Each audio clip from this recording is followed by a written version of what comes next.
ঘোড়া তো রাজারা চড়ে, কিন্তু রানীরা তো চড়ে না। তুমি কি রানী? হ্যাঁ মনে হচ্ছে। ঘোড়া চালাইতে পারবা না, তখন কি করবা? তখন একজনকে রাখবো।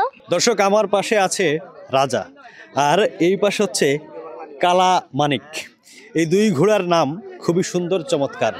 সাথে আছেন ঘোড়ার যে মালিক, মহাজন। এই মহাজন দুইজন, আমরা তাদের সাথে কথা বলবো আর জানবো ওই সাদা পাথরে তারা ঘোড়া চড়িয়ে কিভাবে দিন যাপন করছেন। আমরা প্রথমে আপনার কাছে জানবো, আপনার নাম কি? আমার নাম মোহাম্মদ আক্তার হোসেন। মোহাম্মদ আক্তার হোসেন, আপনি সকালে কখন আসেন ঘোড়া নিয়ে? সকালে আসি বাইর থেকে 7টা-8টার দিকে। আর শেষ করেন কখন? সন্ধ্যা 6টা। এই ঘোড়াটাকে আপনার নিজের? যে নিজের। কত টাকা দিয়ে কিনেছেন, কবে? আমি কিনেছি আপনার 6 মাস আগে 50,000 টাকা দিয়ে। 50,000 টাকা দিয়ে। এই 6 মাসে আপনি ঘোড়া চড়িয়ে কত টাকা আয় করেছেন আনুমানিক? 2 লাখ টাকার মতো। তার মানে মোটামুটি ভালোই। প্রতিদিন আপনারা কত টাকা ইনকাম করেন? প্রতিদিন কোনো দিন 1000-2000, কোনো দিন 2500, কোনো দিন 1000, এরকম।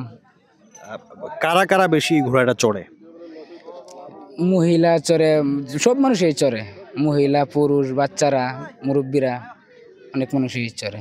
তার মানে ঘোড়া চড়ানোর কাজ করে আপনি প্রতিদিন 2 থেকে 2,500 টাকা আয় করেন।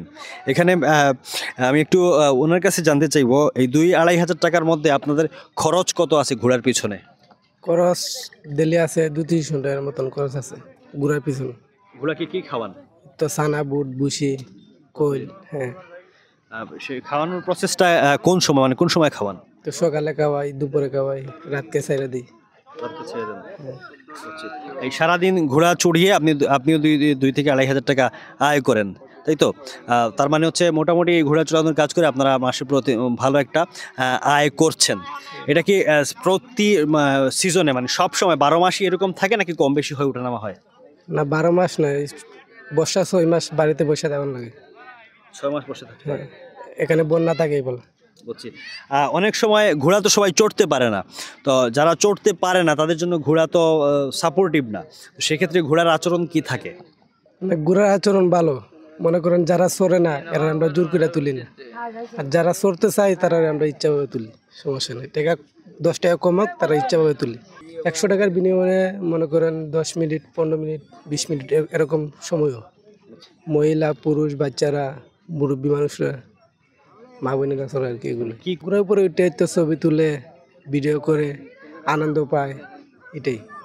দর্শক, কথা বলছিলাম কালামানিক আর রাজার পাশে থেকে। তারা দুইজনই সকাল থেকে সন্ধ্যা পর্যন্ত এই সাদা পাথরে আসা পর্যটকদের আনন্দ দিয়ে যাচ্ছেন।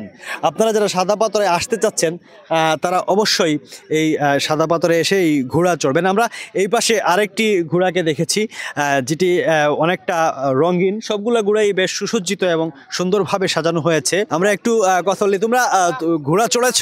হ্যাঁ। কেমন লাগলো তোমাদের? খুবই ভালো লাগলো। কি কি মনে হচ্ছে, রাজা রাজা একটা ফিল আসছে? হ্যাঁ। তাই? কতক্ষণ চড়েছ? 5 মিনিট, 5-10 মিনিট হবে। 5-10 মিনিট। তোমার নাম কি? আমার নাম রাদিয়া আমিন। আমরা ঢাকা থেকে এসেছি। ঢাকা থেকে? অনেক মজা লাগলো, আমার অনেক ভালো লেগেছে। আবার আসতে চাও? ইয়েস। তোমার কেমন লাগলো সাদা পাথরে আসার পরে? আমার অনেক ভালো লেগেছে, আমি আরো আসতে চাই এখানে, যদি সম্ভব হয় আমি আবার আসবো।